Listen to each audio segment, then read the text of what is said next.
What makes the good news of the gospel good news is that it tells us that God has addressed our greatest need. He has looked upon our spiritual state and he has addressed it as he promised to do so. The greatest need of humankind, in case you're wondering, is for our rebellion to be forgiven, for us to be reconciled back to the holy God. Our sin has to be forgiven so that we can be in the holy God's presence. Without that righteousness, without that forgiveness, we would be forever separated from God.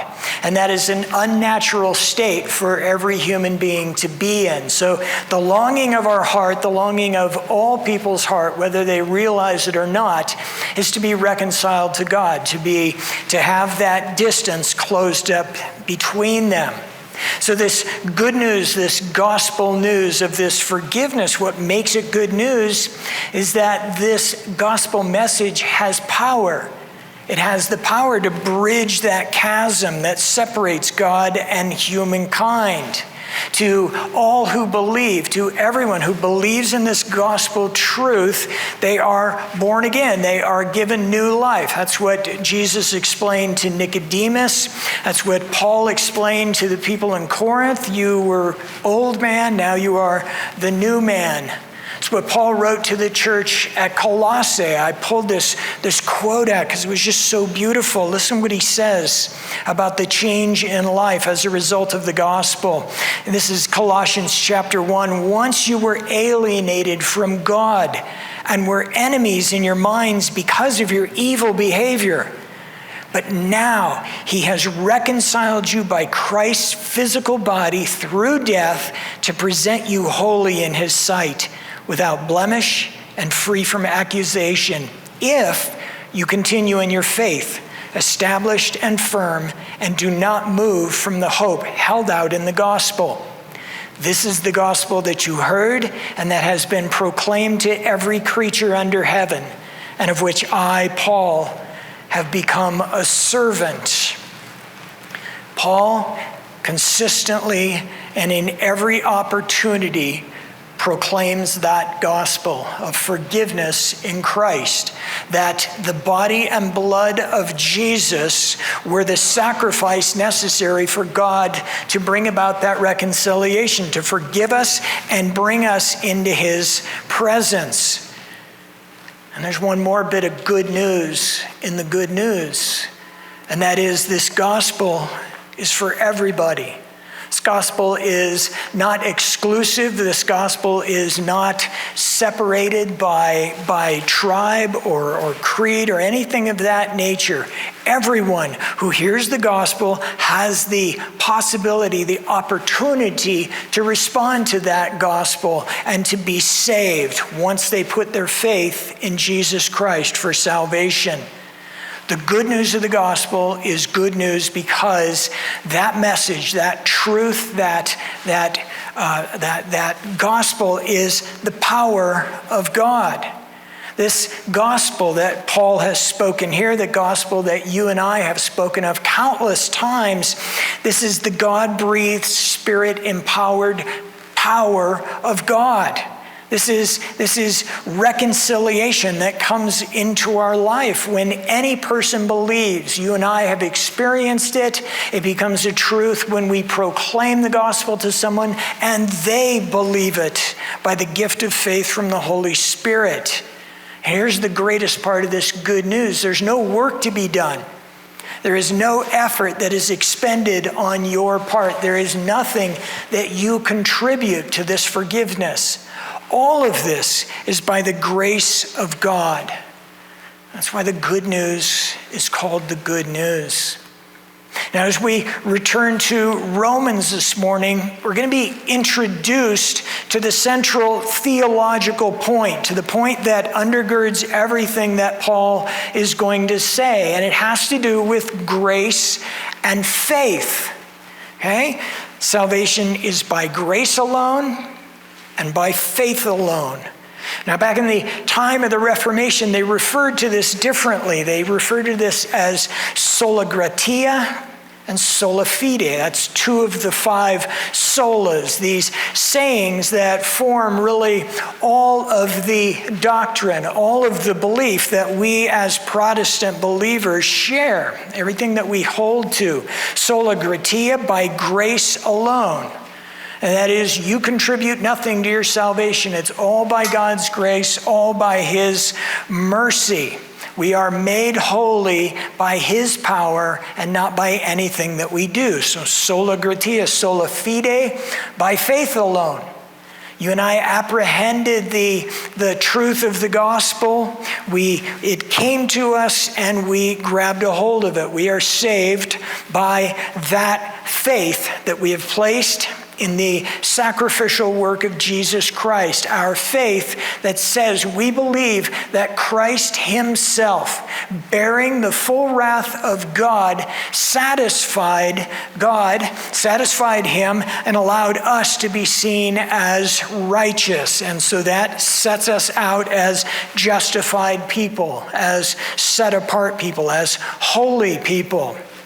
Now, there's 3 other solas that we're not going to go into detail today, but they fill out the rest of our belief system. So sola gratia, sola fide, by grace, by faith.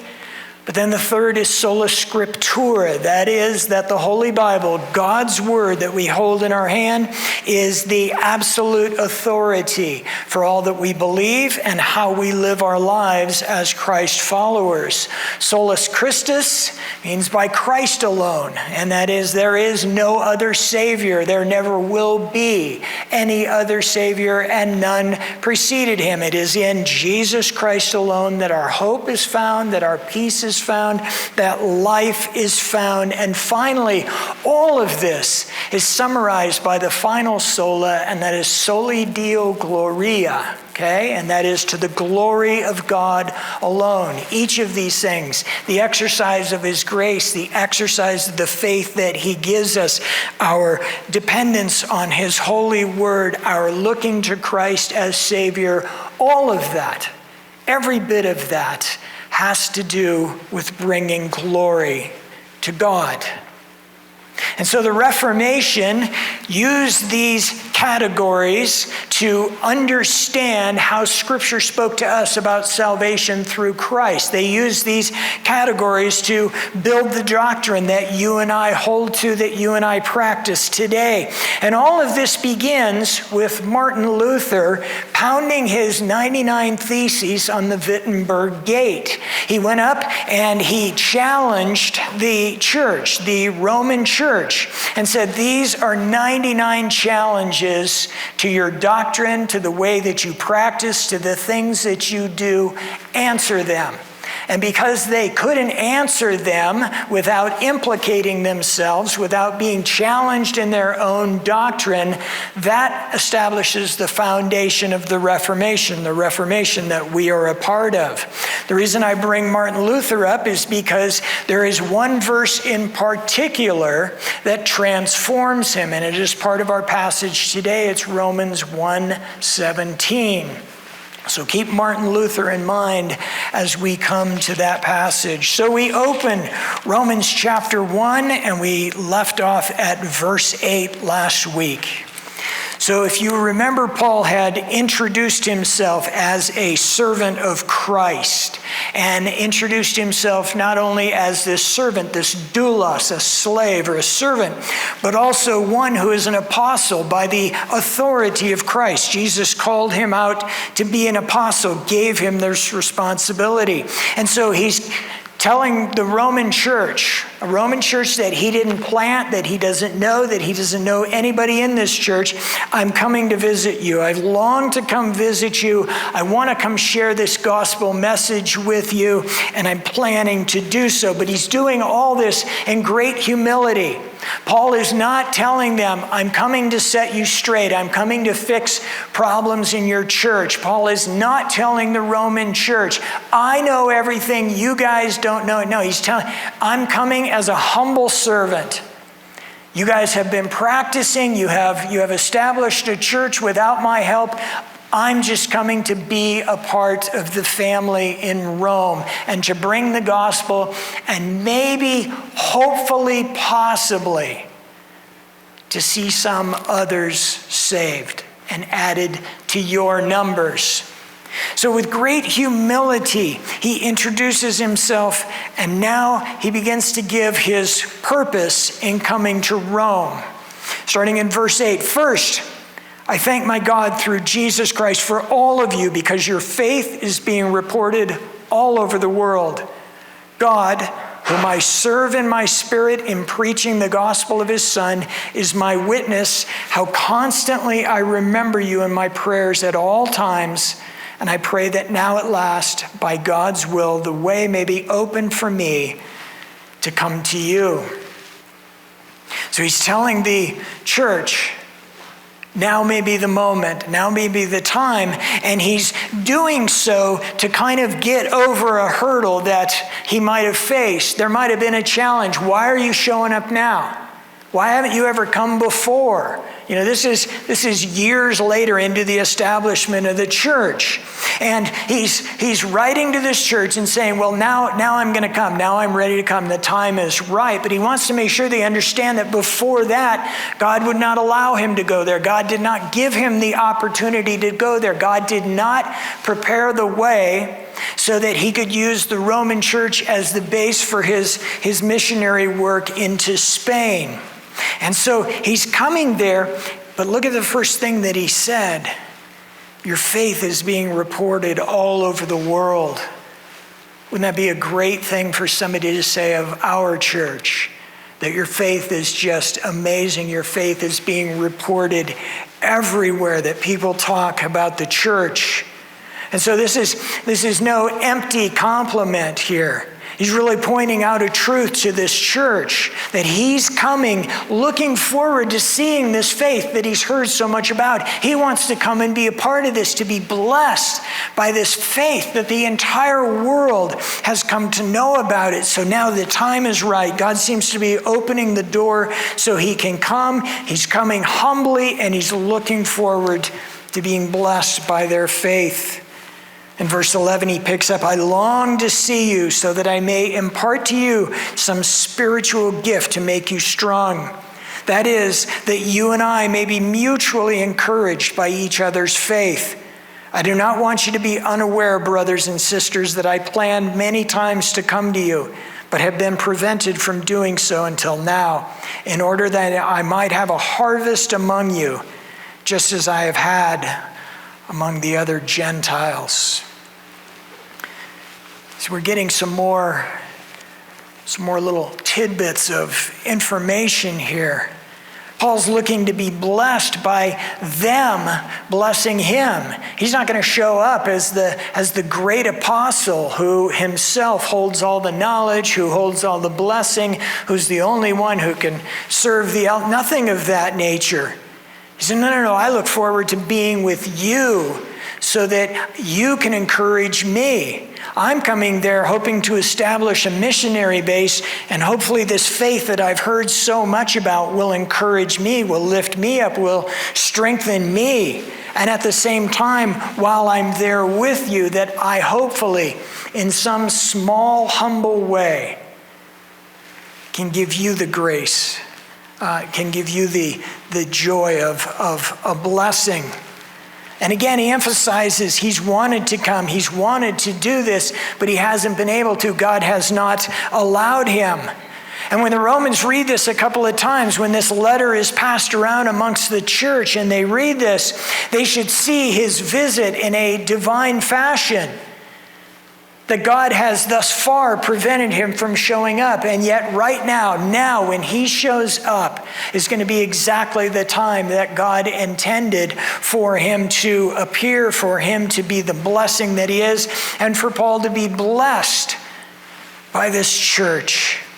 And so now we have his travel plans. So we recognize that God is opening the door, that Paul is excited to come. He sees his opportunity to bless them and for them to bless him.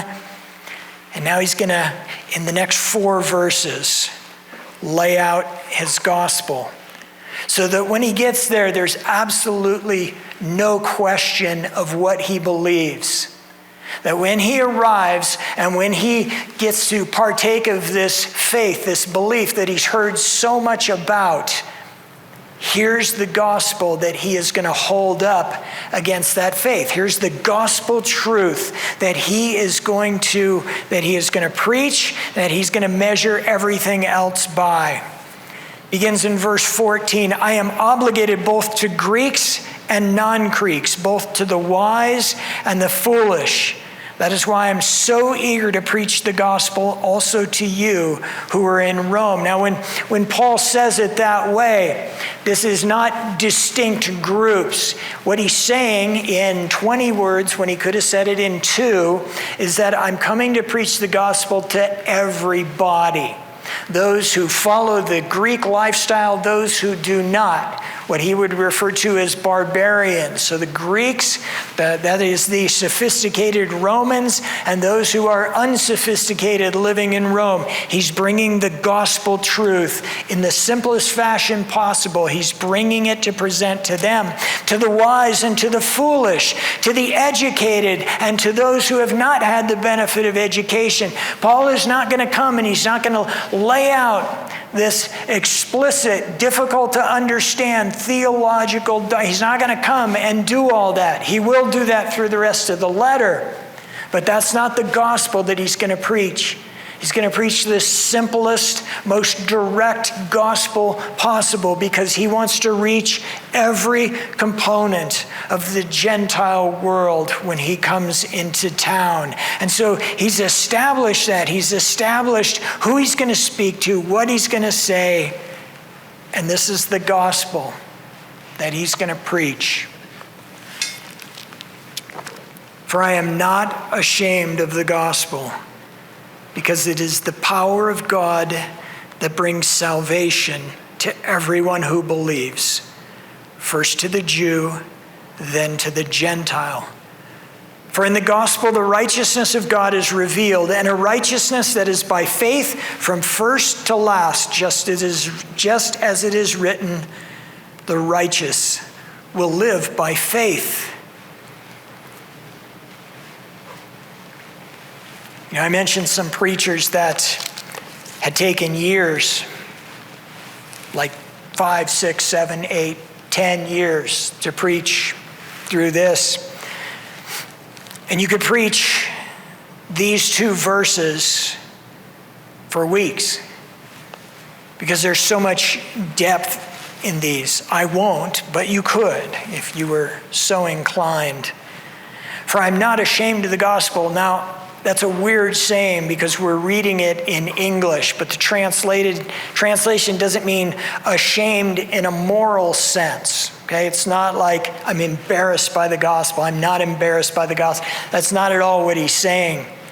What he's saying is that he will proclaim this truth no matter what. He is going to proclaim this truth no matter what anybody says to him, no matter if he's cursed, no matter if somebody challenges him and tries to run him out of town, no matter what. Paul is going to preach this gospel. I am not ashamed of the gospel. I will look everybody in the eye and preach this gospel. I will look at everybody, Jews, Greeks, non-Greeks, barbarians, the simple, the wise. I will preach the same gospel to everybody because I am not ashamed of the gospel. And why not? Because it is the power of God that brings salvation to everyone who believes. That, my friends, is the power that undergirds the rest of this letter. Everything that Paul says, all of the challenging passages that we will encounter, all the things that could be read this way and maybe read this way, all of this is dependent on the power of God. That when Paul preaches, it's not his words. It's not him that's preaching. It is the Spirit with him that is preaching. And so the power of God brings salvation to everyone who believes. I mean, what a great message for us. We spend so much time, don't we? We spend so much time and effort thinking about, well, how will I say it to this person? they might not take it right if I tell them, this or that. Just tell them the gospel. Just speak the gospel truth. Because it's that truth that has power. When we modify it, when we make it more complicated, when we try to be clever about it, we're stripping away the power. The power is simply preach the gospel. And he says, I'm bringing it first to the Jew and then to the Gentile. Look at the expansiveness of that. You remember that last sentence that he quotes there, the righteous will live by faith. Where does that come from? Habakkuk chapter 3, right? Paul's saying this is not a new message. This is not new information here. Yes, things have changed in Jesus Christ, but faith alone in what God says is true is your ticket to salvation. Faith and faith alone in what God tells you is true is where that power lies. And so he says, the Jews have received this message already. My Jewish brothers and sisters, who Paul, you'll see when he gets further in, his heart breaks for his people. His heart breaks for his tribe, who won't believe that the Messiah has come, who refuse to believe that the new covenant has been established in the blood of Christ. They won't see it, but Paul will still give them the gospel. And now to the Gentile. How big is that? To the Gentile world, to those who were previously excluded from the holiness of the temple. It was only in those outer courts that the Gentiles could even come close to where God was. You remember when Jesus flips over the tables and he runs the money changers out of the outer courts of the temple.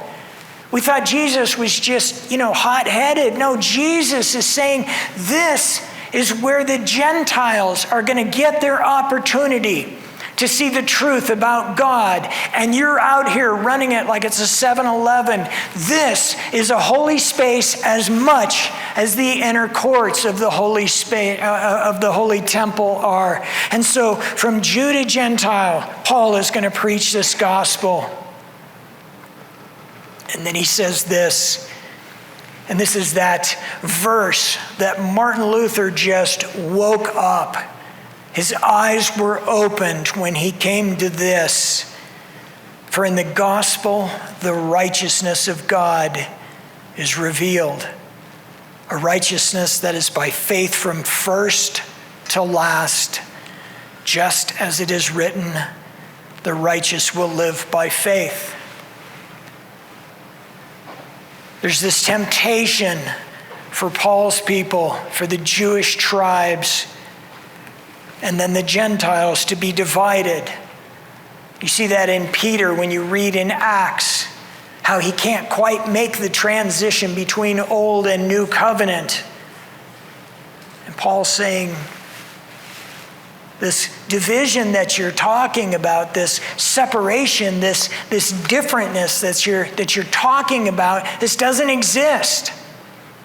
God has always demanded faith. God has always demanded that you have faith in him. And it's no different then as it is now. And that's why he goes and pulls that Habakkuk quote and brings it up forward. And this is Paul's introduction to himself before coming to Rome. Next week, he's going to begin to lay out the content, the remaining books of Romans. And you've all read Romans probably a half dozen or more times. So you know that this book lays out the case, right? It lays out the case piece by piece, step by step, for you to have the same boldness in your life. Paul explains every bit of what he's proclaiming in the gospel. This is why it has to come to pass. This is how it came to pass. This is how your life was changed. Now that your life is changed, here's the confidence that you can have. Then he takes a little side trip between 9 and 11, and he speaks about the Jews. And he said, here's why the Jews can't believe right now. And then coming back in 11, 12, 13, he talks about your spiritual gifts. He talks about being disciples. He talks about having life together. He talks about how you live in a world like we live in 2021. And then he says, I'm done. That's the gospel. But he's calling us to boldness. And so for the next, 8, 10, 12 years, however it takes me to preach through this, I'll wait until Brandy gets back. But for the time, this is the core of the message. This is the foundation of everything. And so whatever we read, whatever part of the book that we work through each week, remember those 2 verses. Remember, grace alone, faith alone, and that's what applies to that. So when we look at this, when we read it, don't get mired in the difficulty of some of the doctrine. Don't get mired in the challenges that theologians bring to this book. Don't get mired in any of this. Just listen with an open heart, with open ears. Now, however long it takes to preach this, that doesn't matter. What matters is that you are going to hear this one of 2 ways. Okay? No matter what page we're on, what chapter, whatever topic he's dealing with, you're going to hear this one of 2 ways. Way number 1 is you're going to hear it passively. And that is, you'll give me my 30 or 40 minutes, and you'll listen attentively, and you'll hear all the words that I say, and you'll say, yes, that's very interesting, and that sounds true, and thank you for sharing that. And then about 5.5 minutes after we step through those doors, we will have forgotten it. We won't have applied it, and it won't stick with us. We might pick up a doctrinal tidbit here and there. We might hear something that sounds different or challenging, but it won't affect us. The other way we can listen to this book, the other way that we can approach a book like this, is that we can hear it with the same kind of passionate, Christ-devoted heart that the apostle is writing it. Okay? We can hear it the same way that Paul is expressing it, the way he's explaining everything, how the excitement, the hope, the peace, everything that he brings through each of these things. And we can receive it in a way that it radically changes our life. In the same way that it changed Luther's life, we can have our lives changed. But there's something you got to consider. So when you're making your choice between passive and active listening and the way that you want to hear God speak through this, here's what you want to consider. You're not going to make a conscious choice, right? Now, you made a conscious choice this morning about what shirt to put on. You did. You thought about it. You looked at your shirts, and maybe it was the first one in the closet, and you grabbed it and you put it on. Or, maybe whatever. But you actually thought about it. You made a decision there, right? But you won't make that choice in the way that you're going to listen. Your heart is going to make that choice for you. If you've heard any of my devotions, you know that I'm going to throw out Proverbs 4:23 because that is so crucial to who we are as Christ followers. You know what it is? Above all else, guard your heart because it is the wellspring of life. Everything you think, everything you do, everything that comes out of your mouth, every action that you take, every behavior that you have, everything comes through there, comes through your heart. And so your heart, as it governs all of your life, is going to make that choice for you, whether you're going to hear this passively or whether you're going to hear this actively. And so the condition of your heart is going to make that choice for you. That's what you're going to bring. That's how you're going to hear this gospel. That's how it's going to affect you. And so your response, Whether you're going to be radically challenged, radically changed, or whether you're going to hear it and say, that's interesting, that's great, I'm glad I heard that, that's going to be a condition of your heart. And so I would recommend over the next week that you make an appointment with yourself and do a little cardiac examination. Check the condition of your heart. Check where your heart sits. Check what dominates your heart. Check what controls your heart. And I'll give you a couple questions to ask yourself. Is your heart indebted to God? Like Paul is, like this servant is. Is your heart indebted to the God who brought you from death to life? Does your heart remind you every day, maybe every hour, at least once a week? Does your heart remind you of where you were, dead in transgressions, and where you are now, secured by Christ? Does your heart remind you of that? Does your heart say, hey, I once was a wretch. I once was lost.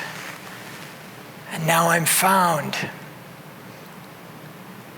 And if that's true, if your heart reminds you of that, does your heart radically affect your life and your choices? Ask yourself this as well, if you might be ashamed of the gospel. I don't mean the gospel itself. You're not going to be ashamed of what God's word says, but are you ashamed of what people might think if you proclaim the gospel to them? Do you worry about what your neighbor might say if you share the gospel with her? Do you worry about what one of your relatives might say, how they might respond if you speak the gospel to them? Does your heart remind you that they are a heartbeat away from eternity? A heartbeat away from eternity? Or do our hearts betray us? Do our hearts turn against us and say, no, I'm more concerned with how they're going to respond. I'm more concerned with what they might say. As we get ready to turn the page, these are the kinds of questions we want to ask ourselves. These are the kind of things we want to know in our heart. These are the kind of things that our heart is going to use, is going to act upon to either hear this stuff as nice to hear, as moderately interesting, or stuff that radically changes our lives. So examine your heart, pray in your heart, and remind yourself, just like we did at the table, of where we were, who we were, and where we are now, and who we are. What makes this good news, what makes the gospel good news, is its divine power, is its godly power. This is the power of God to bring salvation to everyone who will believe. And that's everyone. That's everyone without exclusion. Everyone can be saved by the gospel. That power, that incredible power, has been entrusted to you. This has been entrusted to you as Christ's people, as his church. So here's one last reminder. Every person who's going to hear the gospel, every person who is going to respond to the gospel, every person who's going to be nurtured in the gospel, that's all going to be done by the power of Christ's church, by the power of Christians who are not ashamed of the gospel, who care more about what Christ thinks than what the world thinks. All of that, everything, is going to be done hearing the gospel, responding to the gospel, nurturing in the gospel, all of that will be done by people who know who they were and know who they are humbled by that, and are ready to preach this truth to everyone that we come in contact with.